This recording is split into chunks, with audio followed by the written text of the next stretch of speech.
Detection Collaborative, a detection dog training trio with Stacy Barnett. Hi. Robin Greubel. Hey there. And Crystal Wing.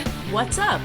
With humor and a big dose of theory, our trio talks practical training advice and features interviews with top trainers and scientists. It's Canine Detection Collaborative. Hi, everybody. Welcome to the Canine Detection Collaborative. I am Robin Greubel, and I am here with my stupendous co-hosts, Crystal Wing. Hello, friends. And Stacy Barnett. Hello. And it's one of those things where we end up having this conversation a lot. What do we want to talk about? Right? And one of the things that's really interesting, because we do end up doing so much virtually anymore. I mean, I have the academy with people all over North America. And I know Stacy has coaching clients all over everywhere. I have coaching clients actually all over everywhere. And Crystal is getting ready. She has like this huge reach with her group and will be having coaching clients all over everywhere. So one of the things that we decided to talk about is how to most effectively work with somebody virtually for dog training, because it's actually quite difficult. It is. And if you do it in certain ways, it tends to be a little bit more effective. And so we're just going to share some how-tos. And of course, everything is wonderful doing it in person, right? We want to do stuff in person, but sometimes being able to find the right person that you click with, if they happen to be in a foreign country, it kind of stinks because airline tickets are expensive and you can't take your dog. So who do you think virtual coaching is best for? I think both. Oh, you meant like the instructor versus the I was like, the dog or the human? No, because I'm thinking about it in terms of like, I did some in-person stuff, like in-person classes and stuff before. I kind of went almost entirely virtual. I mean, more lately, I've been doing some in-person seminars and stuff like that. I've been getting back into that and I really, really enjoy it. But I would say 99% of what I do is virtual. And it was really interesting when I made that shift from teaching local classes to really just entirely virtual. I could actually see that my virtual students did way better than my in-person students did. So when you asked that question, Crystal, that's where my head went, was who do you think it benefits? And I'm like, it benefits both. Like it benefits me, it benefits my students. So it was actually a very big difference because, and I don't know, and this may just be, I don't know if it's a nosework thing or whatever, but I remember, my in-person students coming to class, and in some cases, I almost felt like entertainment, right? Where I'd be setting blind hides, and it's kind of like they wanted to do blind hide after blind hide, blind search after blind search after blind search, rather than really understanding the theory and really like getting into it. And I love the virtual part of it because I can give them so much of the backstory around how we train. So it's not just about finding hides. And again, I don't know if this is a nosework thing or if it's just something in general. Like, I don't know the answer to that. So what I hear there, it's owners who are like more motivated and proactive, maybe? Maybe. Yes. Yeah. I think about some of the people. I have a client that is in Australia, right? Yeah. And highly motivated, really organized, and very specific goals. Right. On what they want to work on. Or training, not necessarily training problems, but it's ongoing training ideas that they need to bounce off of somebody. Yeah. To just walk through certain things. And it's interesting to come up with most of my coaching sessions start with, what do you want to work on today? Yeah. Or what do you want to talk about today? Because what I think they may need to work on and what the client thinks they need to work on may be two totally different things, because I'm not there. I don't live in their head, thank God. And they don't want to live in mine. And especially not today. Not today. And the pain points are different, right? And so when you have, and it requires an amount of organization, and I do this to my clients a lot, you have to send me ideas on what you want to get out of the training session, because I need you to fix my dog is not going. You could spend a whole lot of money with me, which is fine. Happy to take your money, but we're not going to get you. I'm too goal oriented to do that. And we need to have results. I think it comes down to that it's very student driven. Yes. And that level of student drive or student driven, I think, is what actually drives the results. So it's kind of, when they come to, like in my class, they show up, they're submitting homework every week in and week out, versus someone who may just come to class and just be very almost apathetic and really just running the heights.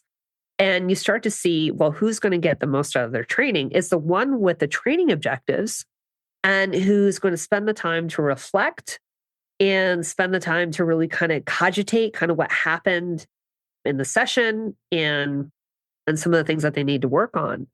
I think that's where the growth happens. And the reflection of what went well, what didn't go well, all of those sorts of things. Exactly.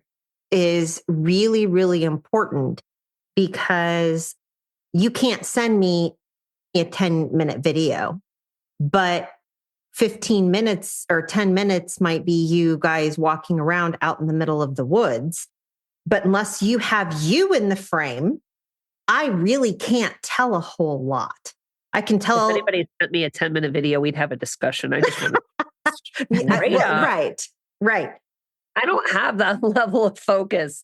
I'm just going to tell you that right now. I'm like, no, we're limiting that. Just like edit. Just edit. Edit is your friend. Right. And some of it is. We'd have a whole other discussion. Some of the other questions is, and I tell students a lot, if you're going to send me video, some of the most productive video for me to see is both you and your dog have to be in the frame, because I have to see what both of you are doing. And that makes people's brain hurt. It also makes people really self-conscious about the fact that they now have to be on camera. Yeah. And I hate to tell them that I hate seeing myself on camera, but I film practically every session I do, and then it ends up getting deleted. So just because I have to go back and I watch stuff and I use it to track data and all of this other sort of stuff. But I also pick up stuff that I missed because I'm so focused on other things. Yeah. I have a student. Oh gosh, she's lovely. And it actually reminded me, for me, I'm so used to videoing. And I think I realized when I watched her thread that I lost a little bit of a touch of you can be nervous when you're making a video for your instructor. And it just kind of hit me. And it was actually kind of today. And she had a post and she's like, I'm really nervous, like my hand is shaking. And I'm thinking to myself, I'm like, why? And then I realized, I'm like, okay, I need to backpedal and think about myself like 12 years ago, like how I felt. And that's sometimes hard for people. I think sometimes it's hard for people there's a little bit of a performance anxiety. So I ended up telling her, I'm like, look, I don't want you to submit I only want you to submit like a third of your sessions tops, but I want you to video all of them because I want you to get used to videoing yourself. And so that kind of hit me. I'm like, that's hard for people. And for me, it was a little bit of wake up call, like, hey, this is hard for people because it can be hard to remember that. So I'm hearing that for some students, that one of the struggles they're going to have is being on video and putting themselves out there. So they're Right. probably Right. better set up to do one-on-one situation. So then it's only at least just you and them Right. versus in a class situation where even though it is individualized instruction, just you and them, but there's other students that could be watching those videos and watching that feedback.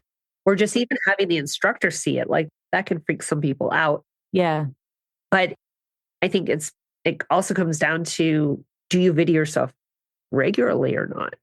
I think most people don't. Yeah. So getting in that good practice. So people that are going to struggle with virtual are going to be the ones that maybe are self-conscious on camera, the ones that aren't used to videoing, or they don't have the setup for videoing. But I think if most people have a cell phone these days, then that's something they can do. But if you're remote, if you have, terrible internet, that's also a consideration. It is. So I think that's where it might be good for some people. If they don't need the visual, they could have telephone options. Yes. Because then you don't need internet for that, at least. So I'm trying to figure out who is it for and who is it, but who's going to struggle with it? Because I have a couple of friends that will say, I absolutely will not do online learning. I can't learn that way. And they need somebody there holding their hand. Maybe it's as how they approach online learning. Like there's so many different models. Like it's not just, here's your video review. I mean, all of us do like Zoom type of calls. That's different. It's like a phone call. I think too, there's a generational thing because most of my older clients have said, I will just pay to travel to come see you and pay for the hotel. And I just can't learn online. I do have students who are that way, that they just, for their learning style, is they need the hands-on, they need the in-person. And I absolutely understand and respect that. And for those students who either maybe not be able to, then if that happens, what I have the tendency to do, especially they somewhat self-select, unfortunately, because then they can't get to you or I can't get to them. But we can do phone calls. We can do Zoom calls, right? Those happen quite a bit. And if anybody schedules Calendly stuff with me, I tell people this is done as a phone call, but if you need to, we can always schedule it as a Zoom call. That happens quite a bit because people want that face-to-face connection. Totally get it. Totally get it.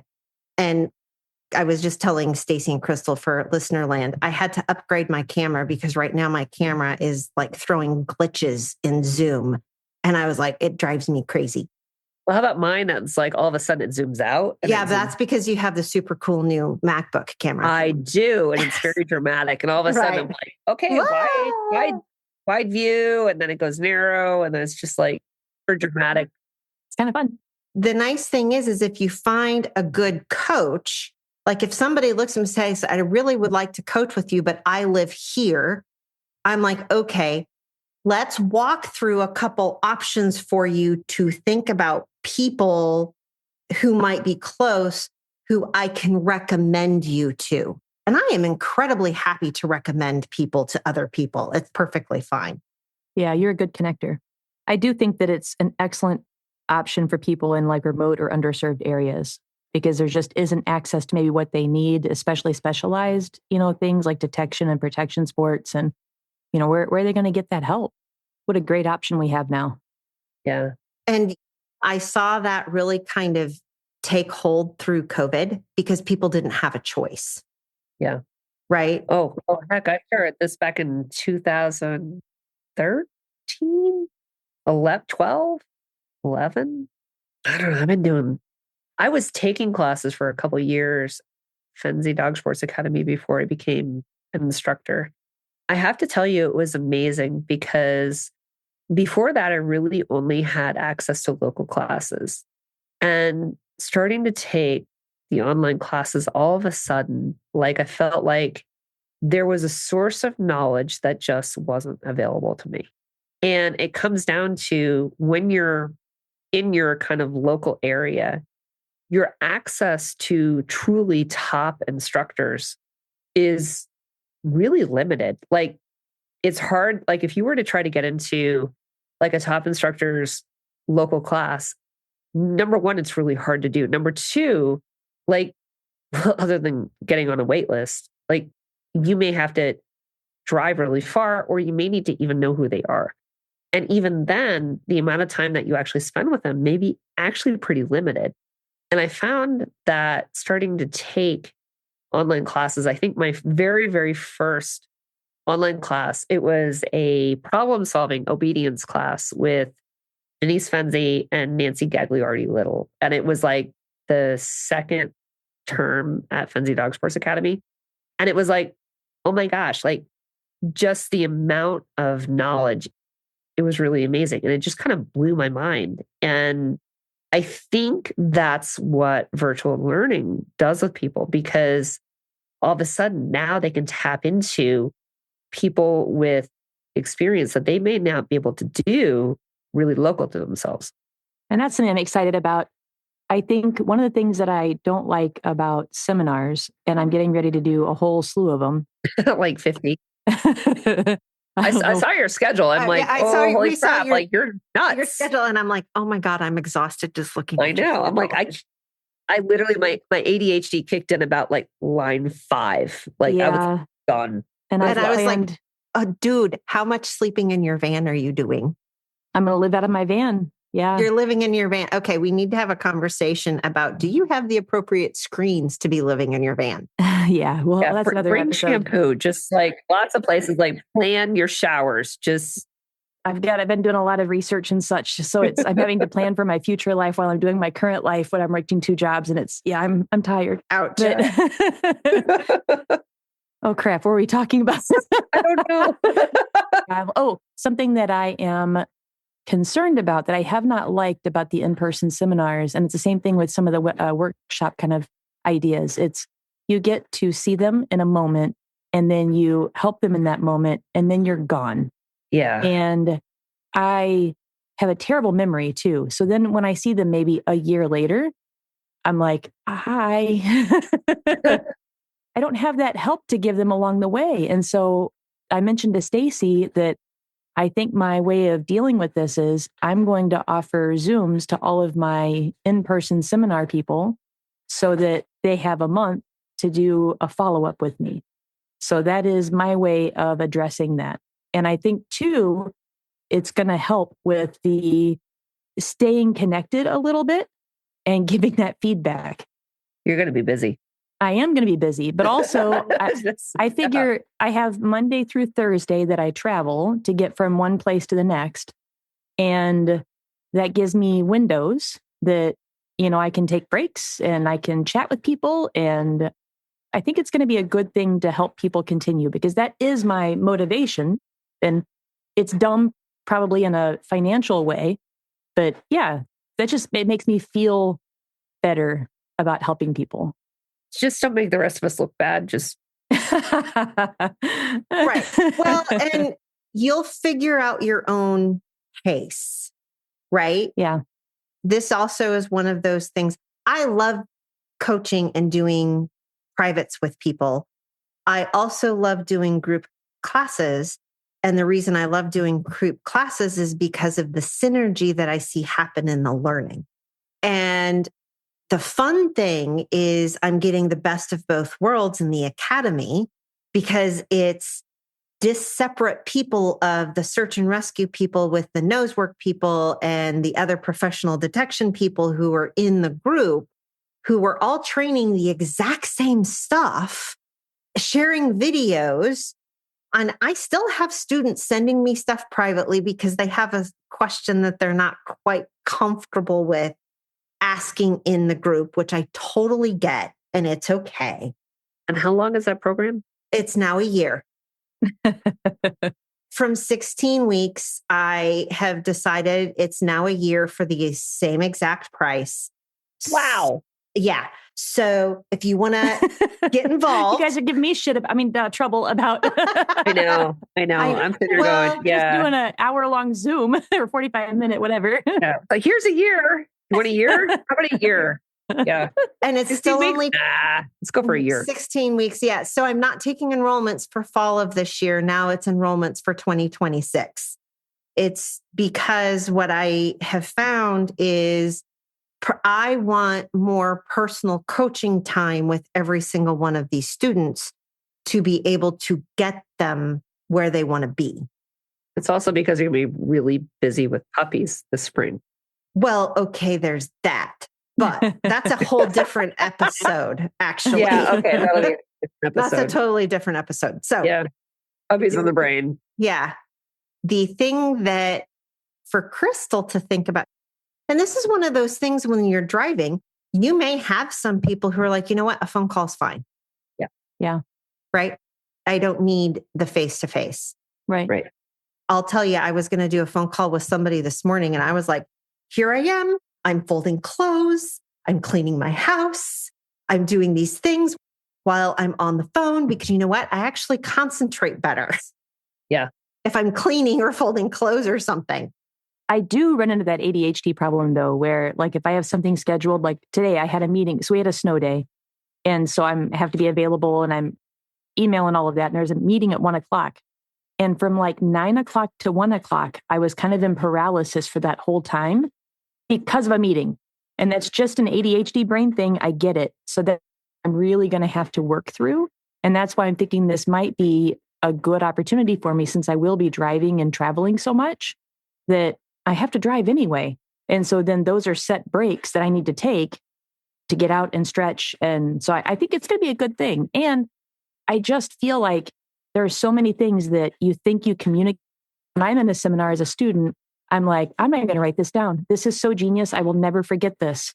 And then it's a week later and I'm like, I cannot believe it, but I have forgotten that. And I wish that I could hear it again, you know? I was literally at a seminar. I repeated something to 2 or 3 people. I didn't have it written down. And about a week later, I was repeating it to somebody else. And I was like, if I don't write this down, I'm going to forget it. And I wrote it down. That's good because usually people like, I'll say something, people are like, that's amazing. Say it again. And I'm like, I don't know what that was. all I right. have No, that's no the idea. best time. You go, that's when you just go, Came out hey, my somebody, mouth, and now it's gone. somebody paraphrase that for us. I want to hear how you thought about it. Because I do that all the time. I'm so using that. Whatever it was freaking brilliant. So like just they're like, that was amazing. And I'm like, what did I just say? Somebody tell me what you thought about it. How did you hear it? Like, yeah, tell me what you heard because like I'm sitting here, I'm like, it came out my brain and out my out of the brain, out of the mouth, and like then it was gone. And I'm like, because usually I'm like 5 different things. It's this, and this. And they're like, that was incredible. What was it? And I'm like, 3. And Denise is so frustrated with me right now because she's like, you need to have, because I've taught several seminars in person now, right. but I can't tell you that I've really written down what I taught and I didn't really take good notes. Right. And so I can't really redo those things perfectly. And so it's kind of, I'm going to have to reinvent the wheel again. And so she was getting on me and she's like, okay, you know that's not okay. And you're going to have to do this. And she's like, okay, so back in June, I can probably walk you through what you taught out here. I'm like, oh gosh, this is so bad. So if you want to know the extent of my ADHDs. well, I've been teaching for her since 2015. And I can tell you when I go to a seminar, like I set up a search. I'm like, this is an evaluation search. And from there, I'm like, okay, this is what we're working on. Yeah. And it's not scripted. It literally is. I may have an overall theme, but once I see the dogs work, I'm like, this is what we're. Yeah, but mine are though. Mine are very much lectures and scripted. Do you remember coming to teach for me? And you're like, well, what are we teaching? And I'm like, I don't know. I have this concept that we're teaching and this is what we're going to teach. Did it blow her mind? Oh, and then she got deployed. Yeah. And Crystal's like, what am I teaching? And I'm like, oh, just do this, and this. And she's like, I get. So I stayed what's the up story? For hours. So it's 11 o'clock at night. And then I stayed up. And then I had to I had to write the curriculum and then figure all this out and get the whole sequencing of it. And yeah, and I thought it was a really good seminar. I was so proud of that. It was a very good seminar. I'm sure a systematic search seminar. It was amazing. Yeah. I'm just picturing the hours we've spent in Robin's basement over distraction camp and the fact that we're still friends.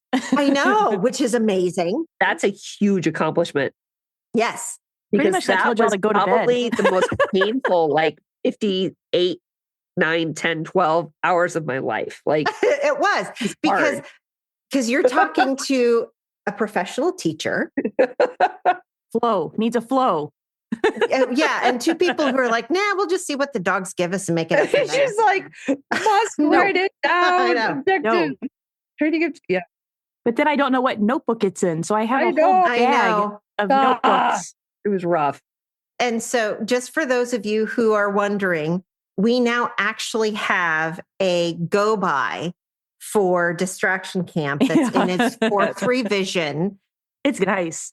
This last year, when we got done, I sat down and rewrote it because we now have a flow that works really well. So then we have like all the little pieces highlighted. Yes. And we have helpers and we have assistants. We're like, here you go. And they're like, this is great. Isn't it lovely? If it was is up to lovely. Robin and me, it would just be like, what are we working on today? I don't know. What did we do last year? Do you remember what we did last year? I don't remember what we Something like. with Yeah. distractions. I don't know. And I'm making like all these elaborate worksheets and but anyway, back to virtual. Yes. No, I'm just thinking about for virtual, I just think about the students that really struggle, but then I think about the ones that really thrive in it. And one of the things that I think that I really thrive, like when I take lessons from Bobby Lyons, because we had her on one of the episodes, and it's so great that she can tell me right there in the moment if I'm doing the cookie stretch right, or if I have the right movement, if I can tweak my hand motion a little bit. It's so nice to have that immediate feedback in my living room. Like there's no way that my dog would be in the same mental state in a facility with other stuff going on. Like he can be totally relaxed, or Rad can be totally relaxed doing the thing, and she can give me that feedback. So that's another huge pro that I have for virtual, especially on that, immediate feedback training in the moment. And I totally agree with that. And it's some of that is probably a difference in topic, right? Yeah. With some of the detection and advanced detection work that I end up coaching on, this tends to be problem solving or pulling apart a chain of behaviors or hide setting or stuff, which is much more about the human end of the leash than the furry end of the leash. Yeah, there's a lot of reflection in the stuff that I teach. So I'm teaching a high placement class right now, and a lot of it really is some experimentation. And what do you predict that the airflow is going to do? And you set the hide and you run the dog, and then you smoke the hide, and you're like, okay, what actually happened? So some of that stuff, which is a little bit different than, raise your left hand a little bit more, which is kind of a little bit more like my 101, where I'm trying to teach everybody right now the introduction to nose work, a little bit of reverse luring to be able to get some duration behavior, which is such a difficult skill from a mechanics perspective that it's so much harder, honestly, virtually, without being able to give kind of that second to second feedback. So doing something like that type of thing versus something that's a lot more reflective, where they can kind of go off and do their hides and they can show me, kind of what happened, the results of it. I think that's actually the hard part. I mean, I'm still effective in helping them. And I think that the online students, they actually work a little harder because they have a little bit more, I feel like they hold themselves a little bit more accountable. So we can make a lot of progress, but I do wish sometimes I could be like, just, watch your criteria a little bit more. Did you see your dog lifted their foot? We don't want to reinforce that, like little things like that. Right. And they have more access to you. Yes. Yeah. That's the huge part. I don't have to wait a week before I have class again. Right. So every day I can check your feedback and I can give it to you. And it's so nice that you can really make this quick feedback. I can take a minute 30 of your training and give you feedback for the next step. And I think for me, I get overwhelmed in classes that put a lot of information and front load it. I kind of need little bite-sized pieces to say, do this, now do this. And I think just because of my daily life, I'm so decision fatigued. Like when I get home from work, I don't want to make any more choices. And then also, being a training director and then helping other students when I get home now and having the 2 jobs, I'm like, as a trainer now, I kind of just want a recipe a little bit. Mm-hmm. And I take it as it is, but I really understand from other people's perspective too, and sometimes I'll get frustrated with people. I'm like, I can't just spoon feed you everything. But sometimes, man, it'd be real nice. It is. And I totally get it. And one of my options, I give people, I call it the phone a friend option.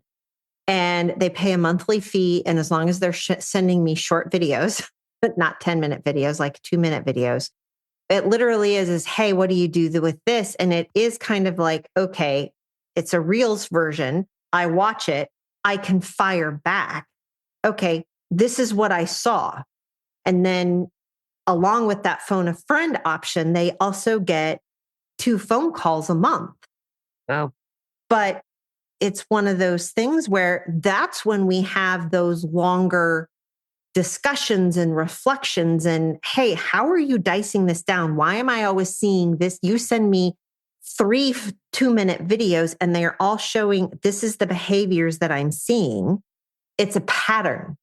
What pattern how are you setting this pattern up? And they just may not see the pattern. And that's one of the nice things about having a coach that you can send videos to, is that we can, because we're looking at stuff and we're like, oh, so how many hides have you set up at nose height lately? Because that's all your dog searches at.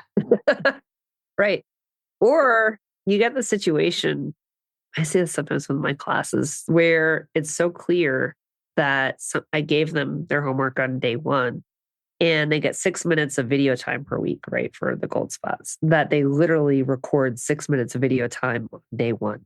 And throughout that whole week, it's like, I get a video, I review it. Oh, here's my next video. And it's hard because I'm not going to see any kind of behavior change in the student until the following week earliest, because I give feedback, but it can't be incorporated because they've stockpiled videos. That's a challenge I have as an online instructor. Even if I tell people don't stockpile videos, they're like, but this is the amount of time I have available. And I get that. And I think for students that are more advanced, I think we can really cope with that. It becomes challenging if the students have a lower skill level. With my more advanced students, I cope with it, whatever. But for the lower skill, it's harder. Yeah, it depends on skill level and problems of the students. There are some times where it's like, okay, literally, this is no, you need to come for a weekend because we just need to work on mechanics. We need to work on some of these things.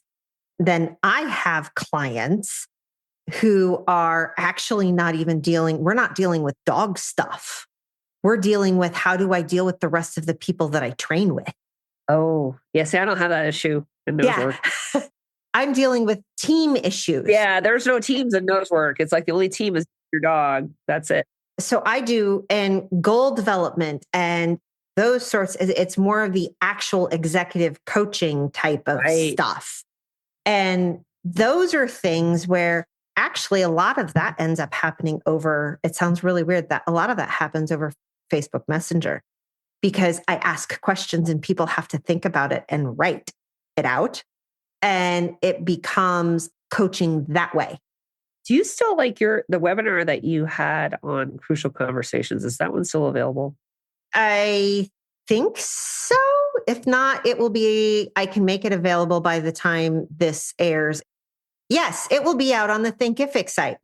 Yeah. Yes. I was just thinking, like, you're talking about that. And I'm like, those are like the hard conversations, like for SAR people, like to have with each other, that there's not a lot of resources out there. Well, there's not a lot of resources. And the hard thing is the world right now is just a little nuts, and just a little, and having conversations where we can have in a safe environment is really, really hard.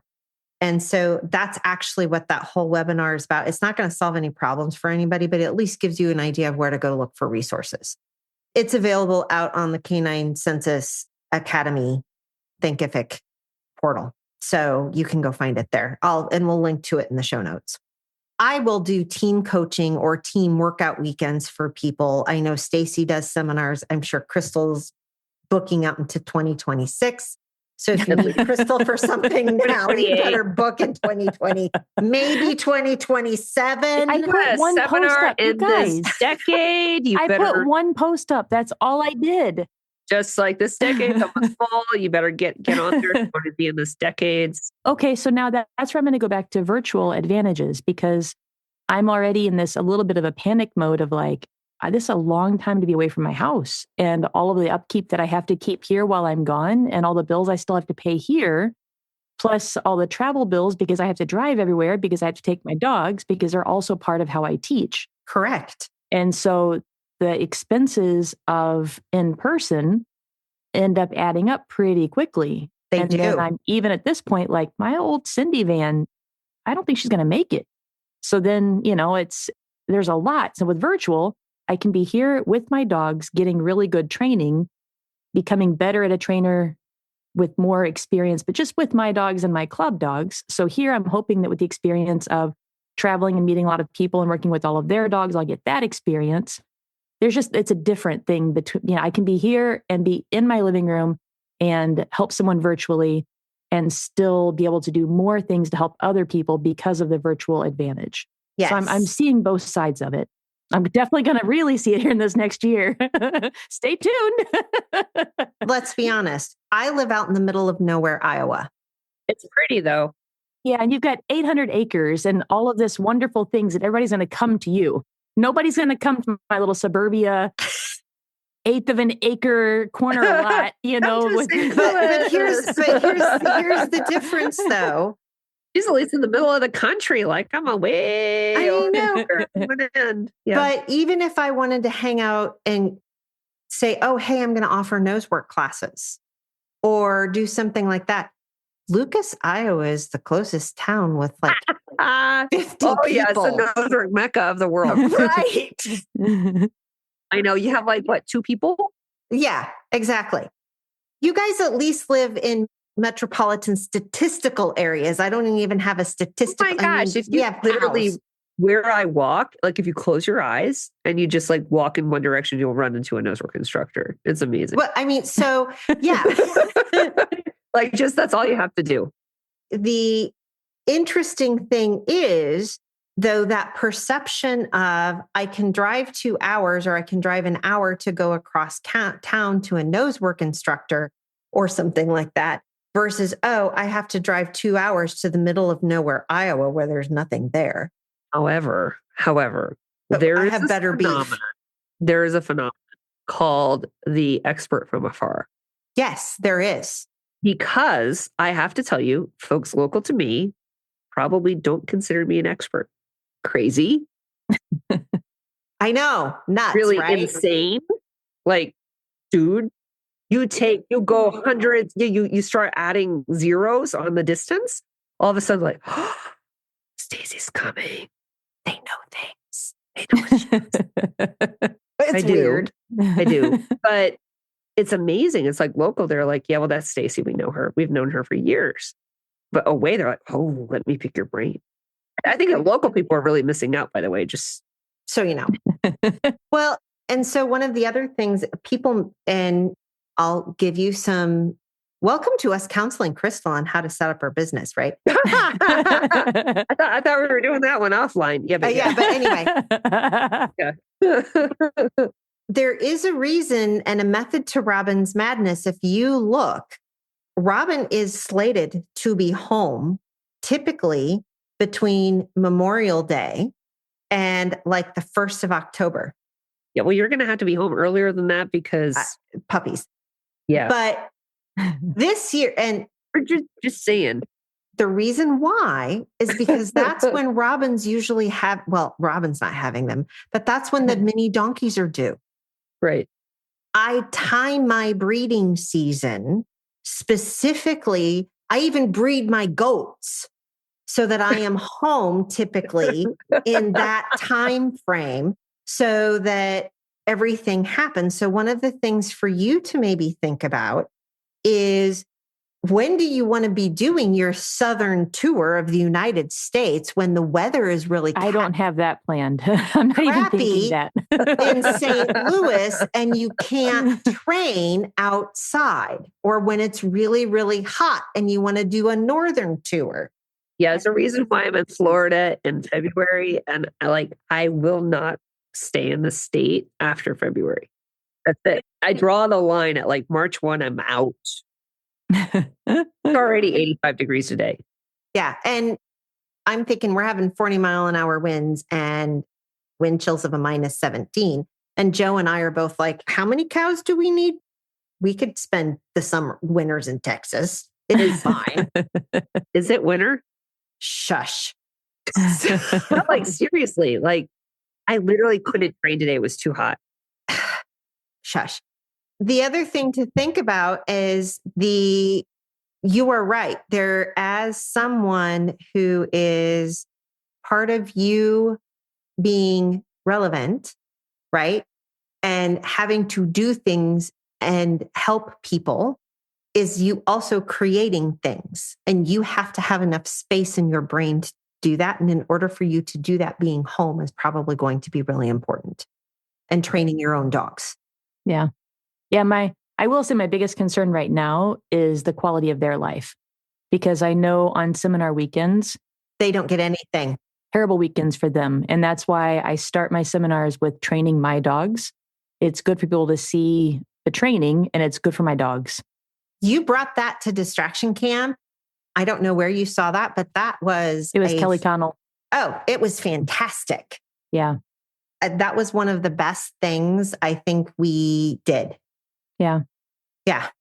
I agree. I haven't done that in my own one-on-one seminars, but I do know like my normal typical seminars, like my dogs kind of suffer those weekends. And just in general, I feel like my dogs don't really get the training necessarily that they would want because I'm always training other people. Heck, it's not even training. They don't get the attention. That's where I really have to make sure, like during lunch break, I have to disconnect and say, sorry, guys, even if I just go spend the time in the van with the dogs loose with me, it's just enough to be out of that box. Yeah. And then the whole travel, if they're always traveling in the van, you've got to figure out how to give them what they need. If I can go someplace I can stay in an Airbnb, at least they're all loose. They're all right. It's hard. Yeah. We're going to be hiking a lot, I hope. But I can only take one at a time for that even. So there's a lot of things to consider. There is. And even my guys today, everybody, tomorrow, I have even set times. I'm like, okay, I have phone calls. I have a webinar to record. I have this, and I have to shut off my computer at this particular time. And I am and all of the dogs and I are going over to the building and we're training, even though it's going to be a -5, yay for the building, but we're going to do conditioning. The fact that you're 90 degrees colder than me, other than that, I need to get coaching on how to do that crap because like literally like the computer turns on and it stays on. And then I get time blocking. Like I literally like do some stuff. It feels like kind of fatigue-ish. Like I just feel like it's a little tedious. And I lose my track of thought and then I come back and I'm trying to do this and do that. And then I'm like, oh my God, now I got to go and go to the repro vet. Like what I'm doing right now. Yeah, that doesn't count. And, and then come back and, prize we're doing speed dating, like the whole. I also have to go out and do chores. Right. So chores, which are usually done at 1:00, which is tomorrow I have at 2:00. So I know that's from 2 to 3. My whole plan is to do chores at noon. I'll come in at 3 when I'm done with my 3:00. I'll bundle up, and actually the dogs will probably go over to the building and hang out in the building while I'll do my 2:00. So I can just bundle up and run over there. But it's just setting up all of these things because I've also found I am more likely to train if I have removed enough roadblocks. Yeah. And getting the dogs out to the building, I now have to go back out to the building and get them. You gotta bring them back. I got to bring them back. Right. And so I might as well train while I'm out there. Yeah. And so it's all about setting up, even for myself, the contingencies to get the behavior out of myself that I want, which is training my dogs. Yeah. I have a virtual question for you. When do you feel like virtual is most successful when you're in a class setting? And the reason I asked, I'm going to share mine first because it's in my brain. I did my first functional obedience as a live thing on Facebook And we met every Monday, and we do it every Monday at 5:00. Everybody would blog in. I would do my little live. They could make little comments and things. And it felt like such a family. It was the coolest experience. And I think it was because we had that set time every Monday that everybody blocked off. And that was the time we did our things. You talk about time blocking, and that's why it brought this to my mind. Because I think when you block off that time for the learning and you know that that's what's going to happen every Monday at that time, you can tell everybody else, this is the time I'm going to do my learning. And then the rest of the week was cool because then they would do lots of videos and I would get feedback, and it became this cool little family of people giving feedback to each other and celebrating with each other. And I made like little virtual badges, and that was the best class. And then I tried it again, and I can't teach my dog all the things again because they were all live videos. Like they watched me live teach the things and go over the lectures. And the second one I thought was good, but it wasn't as good as the first one, just because they know it's not live. They know it's not me there. So it was just from this time to this time, everybody log in and watch it. So we're all here together, and you can ask questions and things. And I'm here live. I'm on Zoom, whatever you need, but it wasn't the same. And so that's something that really like tickles my brain about how to create that atmosphere again once you already have the content made. Oh, content made. I mean, what I heard though was community. And so I have, and I know Robin also has a coaching community. So I have a community that it's like $39 a month, and people can come, and it's just a subscription thing. And we have like 6 Zooms a month and an option to submit homework for like a couple minutes of homework for review. But we have that time carved out. So at the beginning of the month, I put out the calendar and I'm like, okay, these are the days that we're doing, general Q&A. This is the day that we're doing our special topic Q&A. These are the days that we're doing review of the virtual walkthroughs. So we can take a look at search areas, try to understand how hides may have behaved, how we could search areas. And people can, and I put those on the calendar. They're already Zooms. They can carve them out in their calendar, and they come together. And because we're face to face, really, I think that's really special because sometimes people get very personal to their journey. And I think the support from each other really helps that. So the community part, I think, is really powerful. Yeah, that's what I crave. I crave that. And that's what I already know I'm going to miss that the most about leaving my high school position is that there is community within each of my classes. Like each class has its own vibe, its own thing. And I want to still be able to create that in my next phase. You will. So I just need to figure that piece out. You will.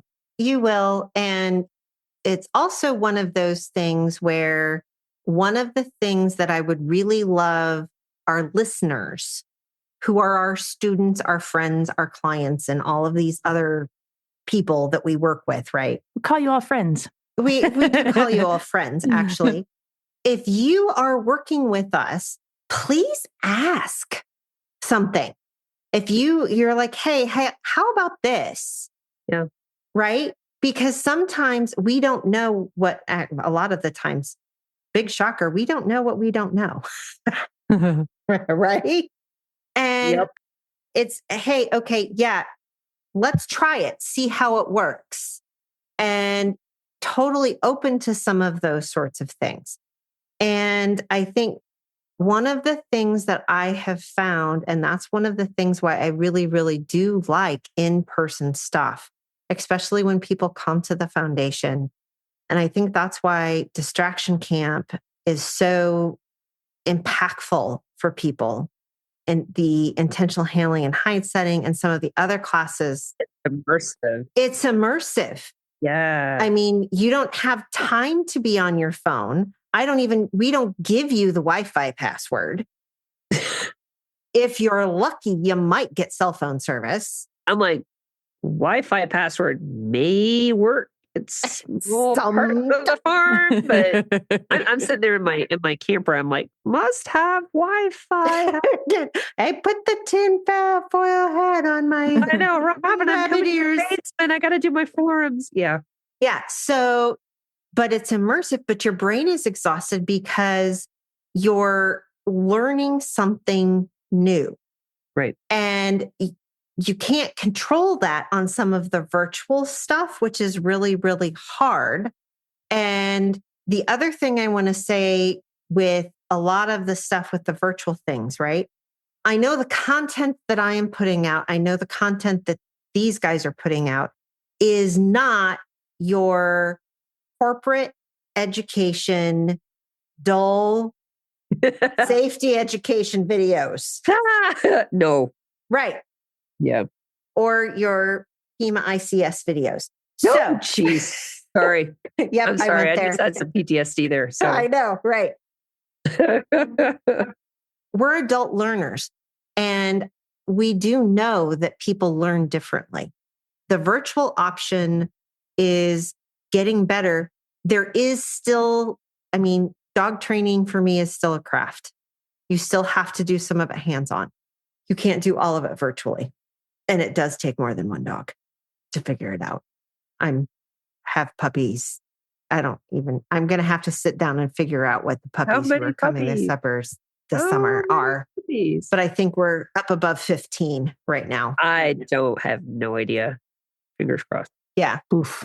Oh, yeah. I know that we're coming close to the end. And instead of takeaways, can I ask you guys a question? Sure. You say that? And it always sends up little warning lights in my brain, right? Danger, Will Robinson. Yeah. I know. I was trying to I'm listening and I'm writing stuff down as I always do. And the question that came to my mind was, what's one piece of advice you'd give to trainers looking to start or improve their virtual coaching? Trainers or students? I'm thinking to trainers you can do it to either or both, but the advice you're going to give to other trainers to make their virtual coaching successful. And then if you'd like to also say the advice you'd give to your students to make it successful, that'd be bonus awesome. That's hard. So students, I'll talk to students. Students, you have to meet the instructor more than halfway. You've got to drive it. If you don't take the time and you don't commit, it's going to be really hard to get something out of it, because if you don't show up, you've got it. It's more than just showing up at a class and just running some hides, right? There's a little bit more commitment. But I think if you do that, you're going to get way more out of it than you can expect. Okay, so then that could be your question for the trainer. So if the student isn't doing their part, how could you help that trainer create an environment that the students will do their part? Or do you think that's not part of it? I think it's the student's responsibility. I'm going to be honest with you. I would agree with that. If somebody doesn't show up, that's not my problem. I'm going to straight up honest with you. It's a student driven. I will hold you accountable and be like, we had a meeting scheduled. Did you miss the meeting? Or I don't have videos for you to review. Yeah. Right? I'm not going to hound you. No, that's not my job. You're the one who's contracted with me to do the homework, or contracted me. You want me to, and I've had students do this. They actually are like, I need you to hold me accountable. And I looked at them. I didn't look at them because it's virtual, right? Right. Well, Zoom, you looked at them. Right. Well, actually, no, this was all done over, we have a private Facebook group. And because I leave some of it up to the student. How do you want to interact? We can do it through Facebook Messenger. I could do it through a private Facebook group. If you want to do it through WhatsApp, you just let me know. Those are about my 3 options, people, right there. I don't do all sorts of other stuff. I've never even touched WhatsApp, but okay. It's good for international, especially. Right. But I will literally just be like, if somebody says, I need you to hold me accountable, I will actually ask, do you want the nice coachy Robin? Or do you want I'm going to hold you accountable and hold your feet to the fire Robin? And so I ask them what almost communication style they would like back. And that's what I give them. And it's not my responsibility to pester you to get your homework in. But that's how you're adapting to your learner, though. I am, but you've hired me to be your coach. No, I mean, you're adapting by saying, I'm going to be a drill sergeant. I'm going to be your coach. Yes, but I'm still not your mom. I'm not going to pester you to do your homework. Right. Because you're the one who hired me to help you get better. So you getting better is part of you stepping up and showing initiative. So, Robin, what's your piece of advice you'd give trainers looking to start or improve their virtual coaching? As someone who adding virtual coaching to your stable of offering requires a additional level of communication and time management skills that may or may not be for everybody. Just like some people don't like to be coached virtually, some instructors may not enjoy coaching virtually. It is perfectly okay to not offer it if you don't want to do it. That would be my first thing. Figure out your venues, figure out your boundaries for how many students you want, figure out how your packaging is going to work, all of those sorts of things. That's my suggestion, because you can always fire clients, which sounds horrible, but you can, because you only have so many hours in a day. Yeah. And I think, Crystal, you need to probably hear that a lot. You only have so many hours in a day, and you have stuff that you want to do, and you need to be able to sleep. Yeah, that's where not having 2 full-time jobs will be really nice. Yes.